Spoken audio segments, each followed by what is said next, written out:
हैं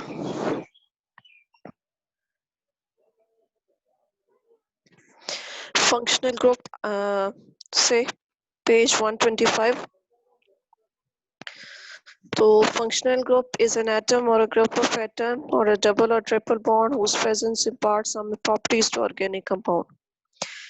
कि कोई भी एटम हो, सिंगल एटम और अ ग्रुप ऑफ एटम हो जाए या डबल बॉन्ड और ट्रिपल बॉन्ड, कोई भी ऐसी चीज जो किसी भी ऑर्गेनिक कंपाउंड के फॉर्मूला के अंदर आ जाती है, तो उसकी वजह से ऑर्गेनिक कंपाउंड की प्रॉपर्टीज जो है वो चेंज हो जाती हैं या स्पेसिफिक प्रॉपर्टीज उस फॉर्म एटम या ग्रुप ऑफ एटम की वजह से आ जाती हैं।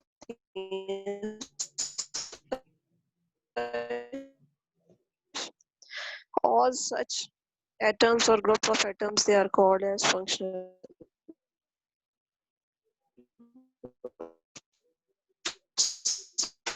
For example, हेलो ग्रुप ने वो पैराग्राफ ओपन करें, पेज 120 नजर आ रहा होगा, जिसमें और क्लास ऑफ कंपाउंड जो ओवरऑल उस ग्रुप की वजह से जो ऑर्गेनिक कंपाउंड की पूरी क्लास उसको नेम दे देते हैं, वो सारे मेंशन है।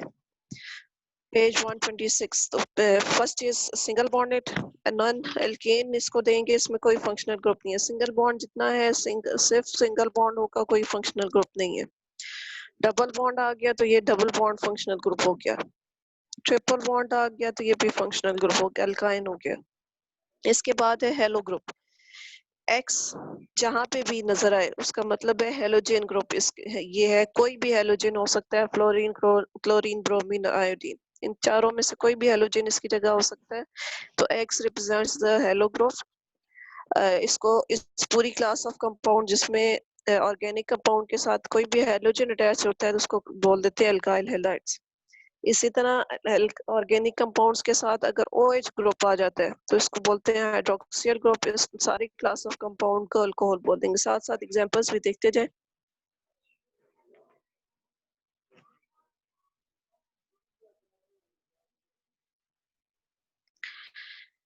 इस एमाइन इसको बोलेंगे, मतलब आप एक जो मेन उसका फॉर्मूला है किसी भी ऑर्गेनिक कंपाउंड का, जैसे स्टार्ट में दिया हुआ CH3 इथेन का फॉर्मूला दिया, उसी से रिस्पेक्टिवली आगे उन्होंने डिफरेंट उसी की डेराइव फॉर्म्स दी हुई है कि इथेन में जब आप हाइड्रोजन एक रिप्लेस करके कोई और फंक्शनल ग्रुप डालते जाते हैं, कोई और एटम या ग्रुप ऑफ एटम डालते जाते हैं,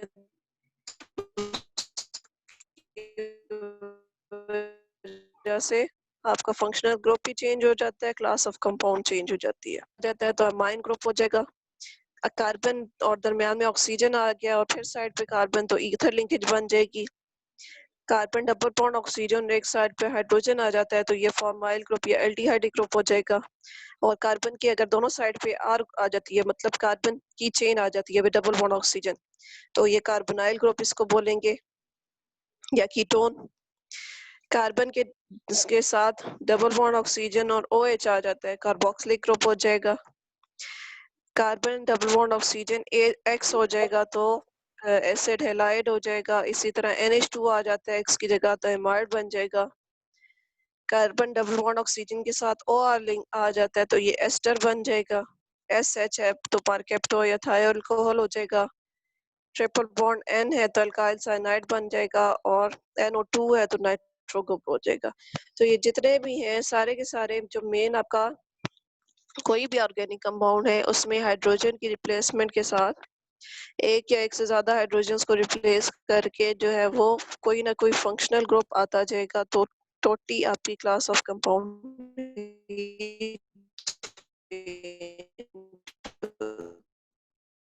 दी जाएगी।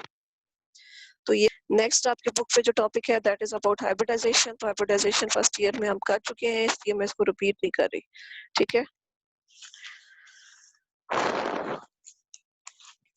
वही सारी डिटेल है इसमें भी हाइब्रिडाइजेशन की।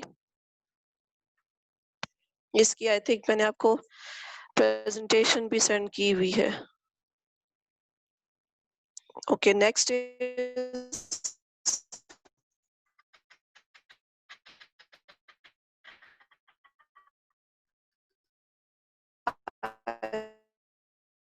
आइसोमरिज्म आज का तो आइसोमरिज्म ड्यू टू टू और मोर कंपाउंड्स हैविंग सिमिलर, तो इनको हम बोलते हैं आइसोमर्स या फिनोमेना इज कॉल्ड आइसोमरिज्म। तो मॉलिक्यूलर फार्मूला सेम रहेगा,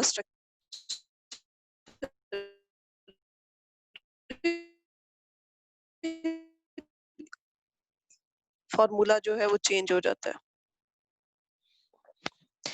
सो एल्केन्स, ठीक है, एल्केन्स में जो फर्स्ट थ्री मेंबर्स हैं मीथेन, इथेन, प्रोपेन, उनका कोई जो है वो आइसोमेरिक फार्मूला नहीं है, उनका single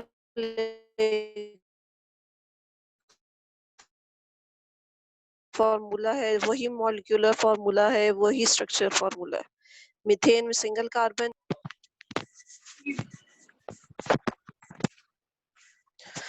okay, alkanes methane single carbon, ethane double 2 carbon आ जाएंगे, प्रोपेन में 3 कार्बन हो जाएंगे। इन सब का मॉलिक्यूलर और स्ट्रक्चर फार्मूला सेम है, क्योंकि इसको स्ट्रक्चरली आप किसी और फॉर्म में अरेंज नहीं कर सकते।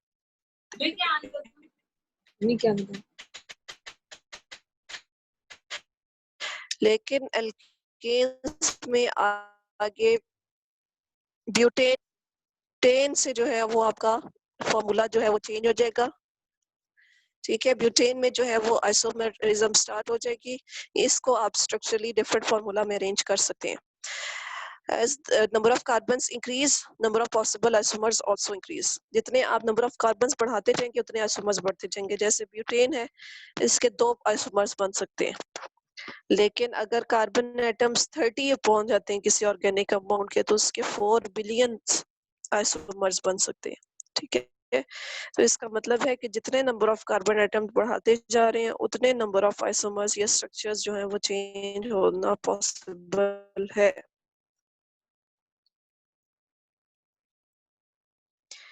Next is types of isomerism. 2 main types हैं, स्ट्रक्चरल एंड ज्योमेट्रिक आइसोमरिज्म। इनको वन बाय वन देखते हैं। तो स्ट्रक्चरल आइसोमरिज्म जो है उसकी फर्दर भी क्लासेस हैं। Structural isomerism is due to difference in arrangement of atoms within a molecule, के एटम्स की अरेंजमेंट मॉलिक्यूल में चेंज होने की वजह से जो है वो स्ट्रक्चरल आइसोमरिज्म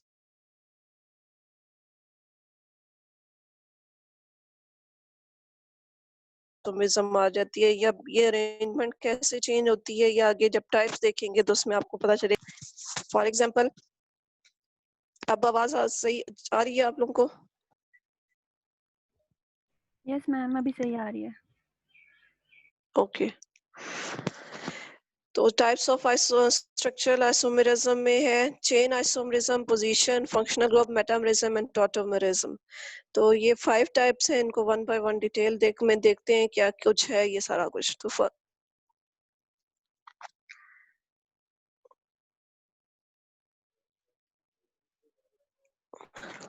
जी,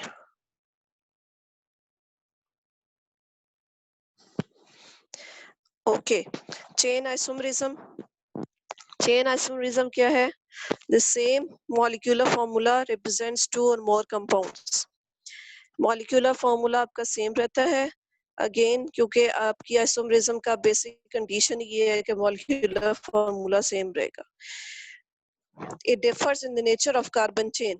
कार्बन चेन की जो है वो नेचर चेंज हो जाती है। वो कैसे होती है मैं बताती हूँ आपको। एग्जांपल, ब्यूटेन की आपको दी हुई है, 2 आइसोमर्स जो है यहाँ पे इसके बन सकते हैं ब्यूटेन एंड 2 मिथाइल ब्यूटेन। अब ये कैसे बनते हैं? चेन आइसोमेरिज्म आप याद रखनी है कि जो भी आइसोमर बनेगा उसमें कार्बन की चेन चेंज हो जाएगी या स्ट्रेट चेन होगी। उसी को स्ट्रेट चेन को अगर आप ब्रांच की फॉर्म में शो कर दें तो ये चेन आइसोमेरिज्म हो जाएगी। फॉर एग्जांपल, जैसे यहाँ पे दिया हुआ है ये वाला ब्यूटेन,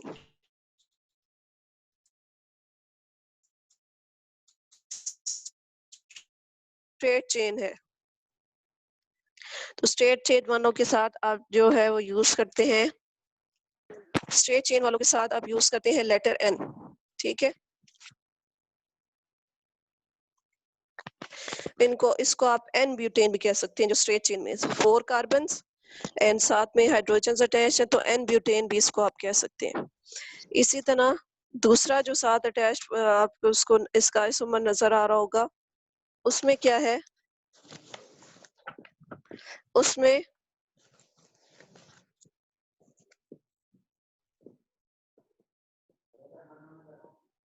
ये देखें, और एक और जो फोर्थ कार्बन है वो ब्रांच की फॉर्म में इसके साथ अटैच है। ठीक है, 3 कार्बन सीधी चेन में है और एक जो कार्बन है वो ब्रांच बन गई है।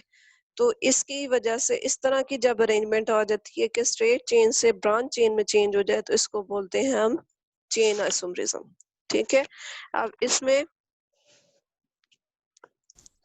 एक और चीज, अब इसका नाम कैसे दिया हुआ है।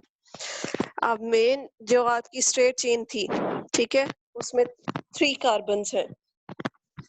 जो मेन स्ट्रेट चेन है उसमें 3 कार्बन हैं, इसलिए 3 कार्बन को बोलते हैं प्रोपेन। और एक जो कार्बन है वो आपकी ब्रांच की फॉर्म में अटैच हो गया है, लेकिन ब्रांच की फॉर्म में जो अटैच हुआ है मैं इसी तरह लिख रही हूँ, ये एंड दिस, कंडेंस करके मैंने लिख दिया। जो स्ट्रेट चेन थी ये वाली, ये आपकी मेन चेन होगी। 3 कार्बन से इसको 3 कार्बन को कंबाइन करके और अलोंग विद देयर हाइड्रोजन से इसको नेम दे दिया प्रोपेन। लेकिन जो ब्रांच बन रही है कार्बन की और उसके साथ भी फर्दर 3 कार्बन अटैच है, इसको कहते हैं मिथाइल। ठीक है, किसी भी अल्केन ग्रुप में से एक हाइड्रोजन को निकाल दें, तो जैसे मीथेन CH4 होता है, उसमें से एक हाइड्रोजन निकाल दें तो CH3 रह जाएगा। अब मीथेन से इसका के लास्ट ANE को रिप्लेस कर दें विद YL, तो मिथाइल। ठीक है, इसी तरह इथेन में जो है वो CH3 CH3, तो एक हाइड्रोजन कम कर दें तो वो CH3 CH2 हो जाएगा। तो इथेन से इसको उस ग्रुप का नाम बन जाएगा इथाइल। ठीक है, तो जो भी अल्केन हो उसमें से जब एक हाइड्रोजन आप निकाल देंगे, तो एक हाइड्रोजन निकालने के बाद जो ग्रुप आपका पीछे बचेगा उसका जो स्पेसिफिक अल्केन जिससे आपने निकाला, जैसे इथेन और मैं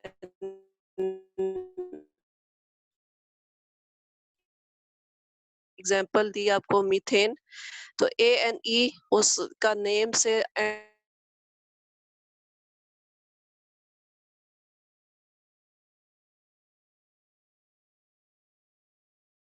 उसकी जगह YL लगा दें तो उस ग्रुप का नेम बन जाए। वो तो प्रोपेन आपकी पूरी की पूरी एक साइड पे ब्रांच बन रही है CH3, तो इसको बोलेंगे मिथाइल। अब मिथाइल जो है इसका दैट इज ऑन कार्बन के साथ जो है वो अटैच्ड है।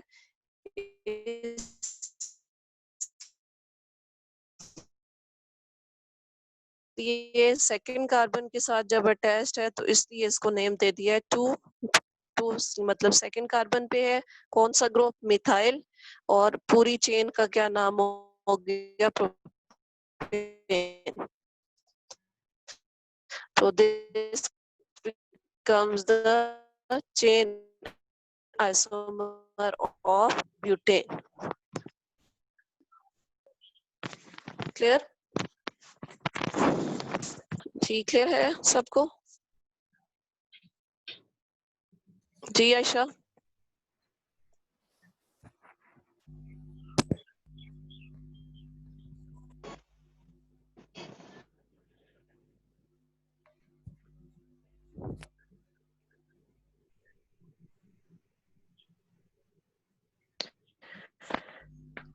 आवाज आ रही है आपको? क्लियर है अब?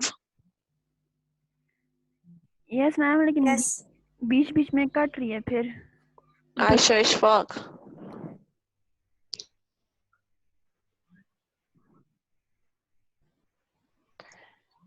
अगर आप रिस्पॉन्ड नहीं करेंगे तो मुझे कैसे पता चलेगा कि आपको क्लियर हुई है ये टॉपिक कि नहीं? मैम हो गया क्लियर, समझ आ रही है।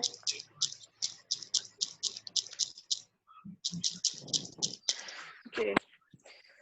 अब ये सिग्नल्स में हमारे इशू है। अब जहाँ पे कटती है वहां पे दोबारा मैं रिपीट कर दूंगी, इसलिए पूछ लिया करें।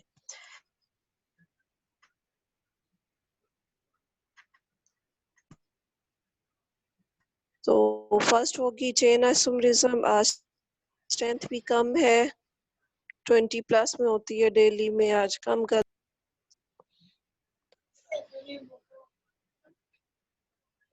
Okay, next is again chain isomerism है, उसी को फर्दर एक्सप्लेन किया हुआ है, थोड़ा से पॉइंट्स और के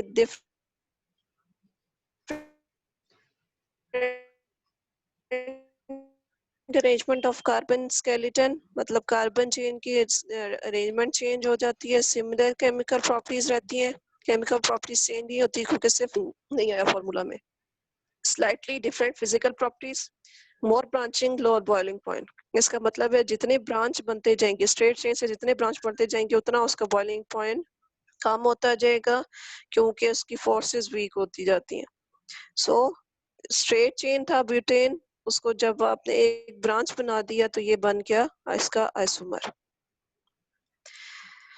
नेक्स्ट इज पोजिशनल आइसोमरिज्म। तो ये इनके जो स्पेसिफिक हेडिंग्स है, नाम है, उन्हीं से आप जो इनको डिफाइन कर सकते हैं। पोजीशन आइसोमर में क्या हो जाएगा, पोजीशन चेंज हो जानी चाहिए, ठीक है। तो same molecular formula represents to और मोर कंपाउंड्स, मॉलिक्यूलर फार्मूला हमेशा सेम रहेगा। It differs in the position of same functional group, मतलब फंक्शनल ग्रुप आपका एक ही है लेकिन उसकी पोजीशन चेंज हो जाए। फॉर एग्जांपल यहाँ पे जैसे दी हुई एग्जांपल ब्यूटीन, ब्यूटीन के दो आइसोमर्स दिए हुए हैं, तो इसको 1 ब्यूटीन और 2 ब्यूटीन आप कह सकते हैं, ठीक है, वो नाम भी ठीक है जैसे बुक पे आपको दिए हुए हैं। तो फर्स्ट कार्बन, ये 4 कार्बन की चेन है यहाँ पे भी और दूसरे वाली पे भी, लेकिन डिफरेंस क्या आ गया, फर्स्ट वाले 1 ब्यूटीन हम उसको कह रहे हैं जिस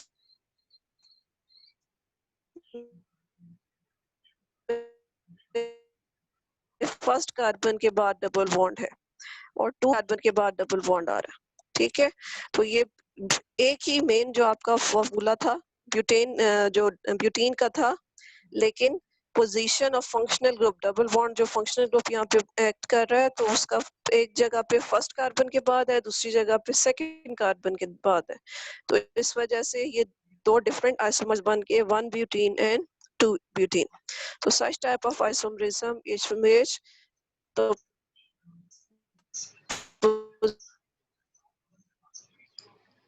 position of function, their positions, such type of isomers are called the positional isomers. अब इसमें भी वही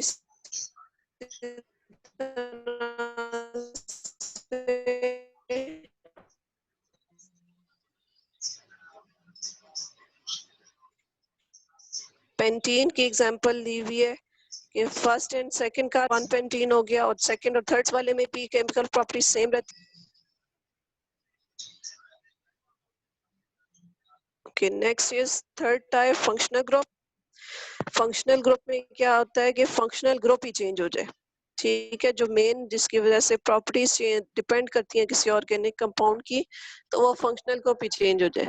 जैसे molecules have same molecular formula but they are different functional groups, molecules have different chemical properties and they also have different physical properties। अब यहाँ पे chemical properties भी different होगी क्योंकि आपके functional group ही change हो रहा है, ठीक है, तो उसकी वजह से chemical properties भी change होगी। अब यहाँ पे देखिए एग्जांपल्स, फर्स्ट जो दी हुई है alcohol and ether. Alcohol and ether में अगर देखें तो फर्स्ट जो आपको फॉर्मूला दिया हुआ है उसमें क्या है, कार्बन की चेन के साथ डबल बॉन्ड ऑक्सीजन है एक साइड पे और एक साइड पे जो है उसका बॉन्ड बन रहा है विद हाइड्रोजन, और लास्ट जो फोर्थ बॉन्ड है उसका वो बन रहा है विद पीछे एक और कार्बन के साथ। ये जो ब्लैक दो हैं वो शो कर रहे हैं कार्बन्स को, ऑरेंज जो या रेड जो है दैट इज शोइंग द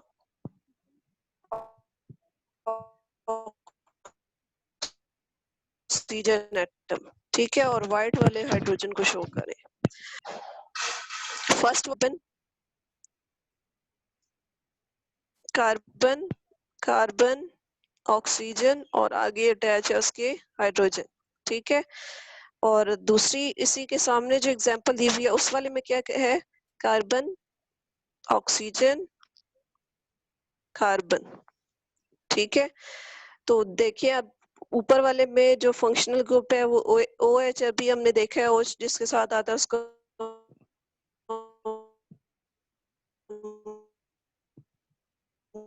कहते अल्कोहल या हाइड्रोक्सिल ग्रुप। और अगर O से ऑक्सीजन सेंटर में आ जाता है तो उसको हम क्या बोलते हैं, ईथर। भी चेंज हो गया। तो such type of isomerism in which the functional group is changed, that type of isomerism is called the functional group isomerism. इसके अलावा भी अदर एग्जांपल्स जहाँ पे थी एल्डिहाइड्स और कीटोन्स, उसमें भी यही चीज होती है कि यहाँ पे ये देखें, कार्बन के साथ एक साइड पे डबल बॉन्ड ऑक्सीजन है और एक साइड पे हाइड्रोजन है, और दूसरे वाले कीटोन में क्या हो गया है, सेंटर कार्बन अटैच है। ठीक है, डिफरेंस आ गया ना कि कार्बन के साथ एक जगह पे डबल बॉन्ड ऑक्सीजन और एक तरफ हाइड्रोजन है, और दूसरे वाले पे कार्बन के साथ दोनों साइड पे कार्बन और दरमियान में और साथ ऑक्सीजन है। तो इसकी वजह से जो है वो टोटली फंक्शनल ग्रुप ही चेंज हो गया, तो फार्मूला ही चेंज हो गया, और such type of isomerism again called as functional group. इसके अलावा आपकी बुक पे भी जो है वो ईथर और इथाइल अल्कोहल की ही एग्जांपल गिवन है। क्लियर है ये? Yes ma'am. Okay, next is metamerism. Okay, next is metamerism, fourth type. अब ये थोड़ी सी जो है वो डिफरेंट है। अब इसमें क्या है, the same molecular formula represents two or more compounds. It differs in the nature of alkyl groups attached to the same functional group. लेकिन alkyl groups की नेचर जो है वो चेंज हो गया, वो देखते हैं कैसे चेंज होगी। फॉर एग्जाम्पल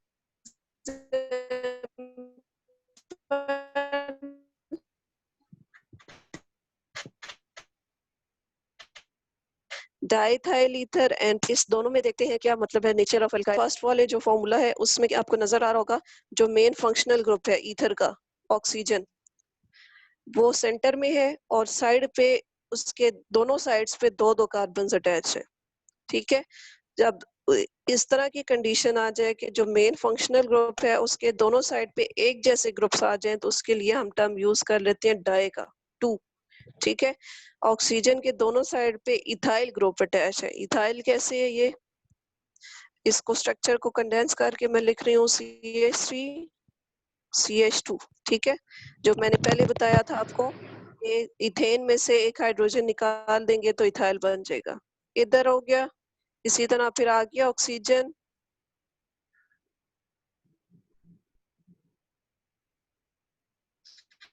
ऑक्सीजन से आगे फिर यही वाला जो पहले मैंने ग्रुप लिखा है CH3 CH2, यही वाला main functional group. Ether side पे दोनों कार्बन सेम है, तो this becomes the diethyl ether. अब दूसरी वाली कंडीशन देखें। दूसरी वाली कंडीशन में क्या है, methyl propyl ether. Methyl propyl ether में क्या है, देखें कि अब क्या डिफरेंस नजर आ रहा है इसमें।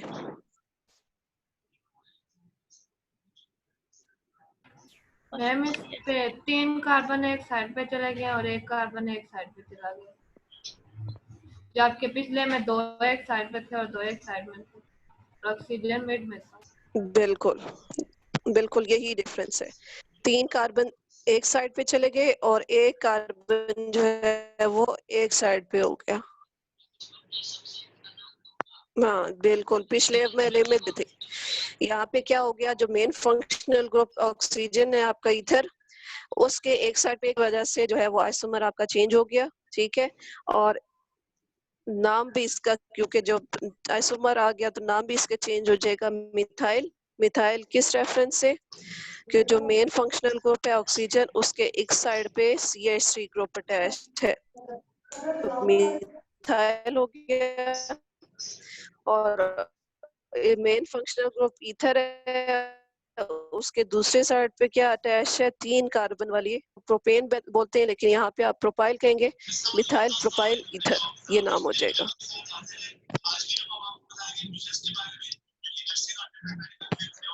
ठीक है, clear all of you?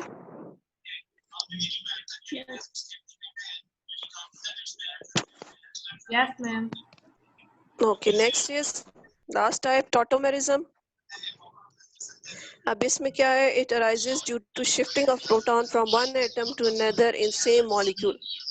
Proton की शिफ्टिंग की वजह से एक ही मॉलिक्यूल हो, लेकिन एक ही मॉलिक्यूल के अंदर प्रोटॉन शिफ्ट हो जाए, तो that is called the tautomerism. जैसे आपको यहाँ पे सामने नजर आ रहा है, किसका फॉर्मूला है जी, किसका फॉर्मूला है ये सामने? अमाइनो जाना एसिड का, पहचाना आपका फॉर्मूला? अमाइनो एसिड का। बिल्कुल, अमाइनो एसिड, अमाइनो एसिड। तो shifting of proton from one atom to another, तो ये जो है वो जनरल फॉर्मूला है इसके लिए, अमाइनो एसिड के लिए। ठीक है, अब इसमें अगर प्रोटॉन ये एसिडिक ग्रुप जो है COOH, इससे शिफ्ट हो जाता है into amine group NH2 group की तरफ। ठीक है, जैसे ये शिफ्टिंग यहाँ पे हुई है, तो इस शिफ्टिंग की वजह से ये जो हम कह रहे हैं, this type of isomerism is called the tautomerism, की shifting of proton from one atom to another atom in same group. Proton मतलब हाइड्रोजन की शिफ्टिंग। अब इस पे जो आपको नजर आ रहा होगा अमाइनो एसिड जो स्टार्ट वाला था, उसमें कोई साइंस नजर नहीं आ रहे होंगे, एसिड पे भी और अमीन पे भी। और लेकिन दूसरा जो आपके पास आ रहा है, उसमें दूसरे वाले जो है उसमें आपको COO के ऊपर नेगेटिव साइन नजर आ रहा होगा, इसी तरह NH3 के ऊपर पॉजिटिव साइन नजर आ रहा है। तो COO पे नेगेटिव क्यों आ गया? क्योंकि ऑक्सीजन जो बॉन्ड बनाने में जो उसने बॉन्ड बनाया हुआ था हाइड्रोजन के साथ, जो इलेक्ट्रॉन यूज किए हुए थे, वो अब वापस उसके पास आ गए क्योंकि हाइड्रोजन यहाँ से निकल गया। ठीक है, तो उसके ऊपर नेगेटिव साइन आ गया। दूसरी साइड पे NH3 जो पॉजिटिव क्यों आ रहा है? क्योंकि नाइट्रोजन एक टाइम में स्टेबल 3 बॉन्ड्स बना सकता है। अब यहाँ पे वो क्या हो गया ना, प्रोटॉन के आने की वजह से 3 हाइड्रोजन अटैच है और एक पीछे उसका बॉन्ड बन रहा है विद कार्बन। तो नाइट्रोजन अपने लॉन पेयर यूज करके बॉन्ड बना रहा है, इसलिए इसके ऊपर साइन जो है वो पॉजिटिव हो जाएगा। COO क्योंकि हाइड्रोजन निकल गया, उसके लॉन पेयर्स वापस आ गए ऑक्सीजन की, तो नेगेटिव साइन। NH3 अपने लॉन पेयर यूज करके बॉन्ड कर रहा है, इसलिए उसके ऊपर पॉजिटिव आयन। तो such type of ion is called the zwitterion. Clear all of you? Yes ma'am. Yes ma'am. Okay okay, good, हो गया। नेक्स्ट आगे चलते हैं, सिस ट्रांस आइसोमरिज्म और ज्योमेट्रिक आइसोमरिज्म। लास्ट टाइप जो है, ओके मैं दोबारा ये रिपीट कर देती हूँ। टॉटोमेरिज्म क्या है? This is arises due to shifting of proton. Proton की शिफ्टिंग की वजह से जो है जब आती है एक द सेम मॉलिक्यूल, जैसे अमाइनो एसिड बना हुआ है आपके सामने, तो COOH में से जो हाइड्रोजन है वो शिफ्ट हो जाए टुवर्ड्स NH2 ग्रुप NH। ठीक है, तो COO के ऊपर जो नेगेटिव साइन है वो आ रहा है due to loss of H। जब वहां से निकल रहा है तो ऑक्सीजन के लॉन पेयर उसके ऊपर वापस आ रहे हैं, तो COO नेगेटिव हो जाएगा। NH2 जो है वो उस पे नाइट्रोजन अपने लॉन पेयर यूज करके तो अपना फोर्थ बॉन्ड बना रहा है विद हाइड्रोजन जो उसके पास आ रहा है, तो उसके ऊपर पॉजिटिव साइन आ गया। तो इस तरह की जब शिफ्टिंग हो प्रोटॉन की with in a same atom molecule by single atom, एक ही एटम जो है ये प्रोटॉन जो है वो शिफ्ट हो रहा है एक ही मॉलिक्यूल के अंदर, तो such is called the tautomerism. Next is cis trans isomerism और ज्योमेट्रिक आइसोमरिज्म, जो आइसोमरिज्म की सेकंड ब्रॉड क्लास आ रही है आपकी सिलेबस में जो है। Such compounds which possess same structure formula but differ with respect to position of identical groups in space are called cis-trans isomerism, or phenomena is called cis-trans isomerism or geometrical isomerism.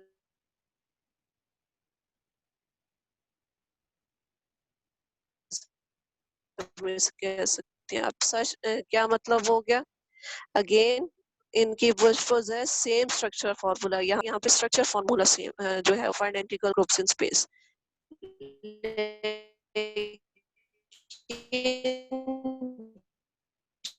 जो जो भी उनके groups उनके साथ attach हैं, जो main organic compound के साथ जो भी ग्रुप अटैच है उनकी पोजीशन चाहिए, क्योंकि ऑर्गेनिक कंपाउंड्स या जो भी कंपाउंड है 3D स्ट्रक्चर का 3D शेप होती है, तो इनकी पोजीशन चेंज होने की वजह से जो है वो सिस ट्रांस आइसोमर्स बन जाएगी या सिस ट्रांस आइसोमरिज्म। अब ये कैसे पोजीशन चेंज होने का क्या मतलब है, एग्जांपल देखेंगे। और ये वाली जो आइसोमरिज्म है that is specific only for alkenes. ठीक है, एल्कीन्स में सिर्फ ये आइसोमरिज्म होती है। आगे देखें थे इसकी एग्जांपल, जैसे फर्स्ट आपको नजर आ रही है 1 ब्यूटीन, ब्यूटालीन भी इसको कह सकते हैं। ओके, 1 ब्यूटीन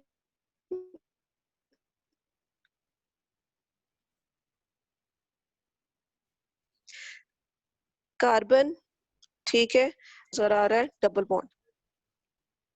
सॉरी, यहाँ पे फर्स्ट 1 ब्यूटीन वाले में क्या है कि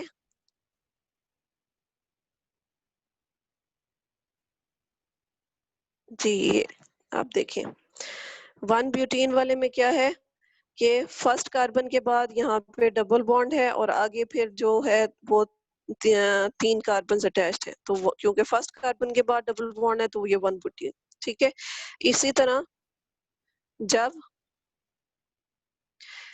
2 ब्यूटीन आ गई, 2 ब्यूटीन कैसे कि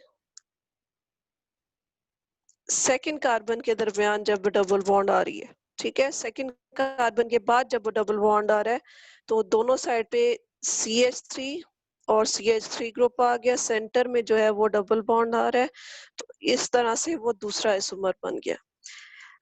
अब ज्योमेट्रिक आइसोमरिज्म हम किसको कहेंगे? अब आपने गौर से देखना है, फिर मैं आपसे पूछूंगी डिफरेंस दोनों में क्या नजर आ रहा है आपको।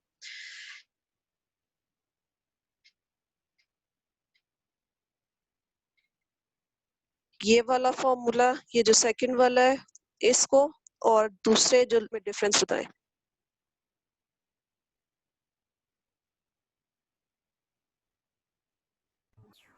मैम इसमें दोनों CH3 ग्रुप ऊपर अटैच है और दोनों हाइड्रोजन नीचे, मगर इस दूसरे में एक हाइड्रोजन ऊपर है और एक CH3 और नीचे में एक CH3 नीचे और एक हाइड्रोजन नीचे।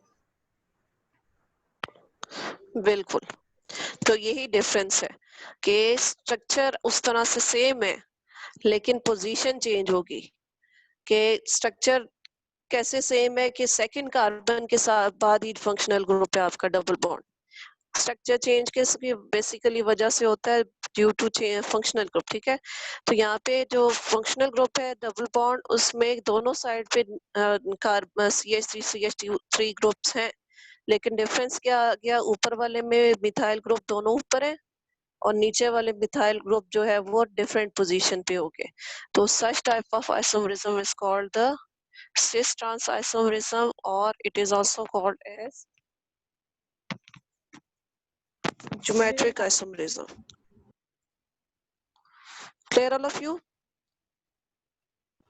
Yes, अब ma'am. एक और चीज इसमें हमें जो क्लियर हो रही है Yes, ma'am. कि अगर आपके फंक्शनल ग्रुप के एक दोनों साइड पे एक जैसे ग्रुप आ जाए, जैसे फर्स्ट वाले में था CH3 भी एक साइड पे था, CH3 दूसरी साइड पे भी एक जैसा था, तो अगर एक ही साइड पे दोनों ग्रुप एक जैसे आ जाएं तो इस तरह के बोलते हैं हम इसको सिस का वर्ड यूज कर लेते हैं। सिस मीन सेम।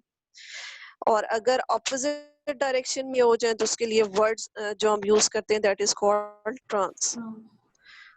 ठीक है, अब इसी तरह नीचे एक और एग्जांपल दी हुई है पेंटीन की। ठीक है, अब इसमें देखते हैं तो फर्स्ट वाली एग्जांपल में क्या है, इसमें जो डबल बॉन्ड है उसके एक साइड पे CH3 ग्रुप है और दूसरी साइड पे CH2 CH3 ग्रुप है, लेकिन दोनों जो ग्रुप्स हैं वो एक ही डायरेक्शन में, हाइड्रोजन दोनों एक ही डायरेक्शन में। तो क्योंकि हाइड्रोजन दोनों एक ही डायरेक्शन में है तो this is also called as cis. दूसरे वाले में क्या है, हाइड्रोजन जो है वो ऑल्टरनेट या डिफरेंट पोजीशन ऑपोजिट डायरेक्शंस पे आगे, तो इसको हम बोलेंगे ट्रांस। क्लियर है Yes, ma'am. All of you? Yes, ma'am. Okay, अच्छा इसी की एक और एग्जांपल जो आपकी बुक पे भी है, अब इसको हम कैसे सिस और ट्रांस कहेंगे? इसमें तो चारों ग्रुप्स ही चेंज हो गए। ठीक है, ब्रोमीन अटैच है, क्लोरीन, मिथाइल, हाइड्रोजन, दूसरे वाले में भी यही है। अब इसके लिए एक जो टेक्निक आप यूज करते हैं, आप इनके एटॉमिक नंबर्स जो है वो देखते हैं। ठीक है, एटॉमिक नंबर्स जब आप इनके देखेंगे,